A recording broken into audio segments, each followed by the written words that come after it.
बिस्मिल्लाहिर्रहमानिर्रहीम। Government of AJK ने आज रात 12 बजे से 15 दिन के लिए लॉकडाउन का ऐलान किया है। उसकी मेन वजह यह है कि आज़ाद कश्मीर के अंदर इस वक्त पॉजिटिविटी रेशो जो है वो 14 से 16% है, जबकि नेशनल लेवल पे ये इस वक्त 4 से 6% तक है। और इसी तरह जो डेथ रेट है वो आज़ाद कश्मीर में नेशनल लेवल से जो है वो बहुत ज़्यादा हाई है, जिसकी वजह से इसको कंट्रोल करने के लिए हुकूमत ने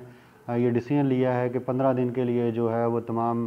अदारों को, शॉपिंग सेंटर्स को बंद किया जाए, ताकि जो ये इसके फैलने की शरह है इसको कंट्रोल किया जा सके। पिछले लॉकडाउन में आवाम ने बहुत ज़्यादा जो है वो तावन किया था, और इस दौरान भी आवाम की तरफ से SOP पे अमल दरामद किया जाता रहा है। लेकिन कुछ जो लोग हैं और कुछ सेक्टर्स हैं जो अपने मुनाफे के लिए या अपने जो ज़ाती इंटरेस्ट हैं उनके लिए ना सिर्फ वो SOP की वायलेशन करते हैं, बल्कि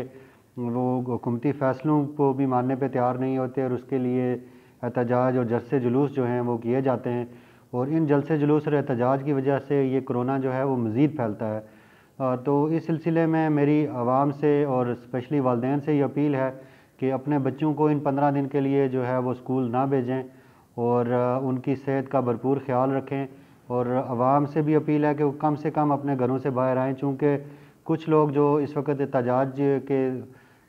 जो तरीके पे अमल पैरा हैं, उनको रोकने के लिए हुकूमती मशीनरी जो है वो भरपूर तरीके से अपना काम करेगी, और इस दौरान लॉ एंड ऑर्डर की सिचुएशन भी पैदा हो सकती है। और ये ना हो कि आप उस लॉ एंड ऑर्डर सिचुएशन के दरमियान में आपको जो है वो तकलीफ़ का सामना करना पड़े, या आपके ट्रैवल में जो है वो खलल पैदा हो। तो इसलिए आपसे ये अपील है कि अपने घरों के अंदर रहें और अपने बच्चों को स्कूल ना भेजें। और इंशाल्लाह 15 दिन में ये जब लॉकडाउन की वजह से और हमारी जो कोशिश है कि हम जो पॉजिटिविटी रेशो है इसको कम करने, तो उसमें जब कामयाब होंगे उसके बाद ये सारे सेक्टर्स दोबारा खोलेंगे, शॉपिंग भी के सेंटर्स भी दोबारा खुलेंगे, तो आप लोग इंशाल्लाह एक हेल्दी इन्वायरमेंट में अपनी शॉपिंग और अपनी बाकी ज़रूरियात पूरी करेंगे।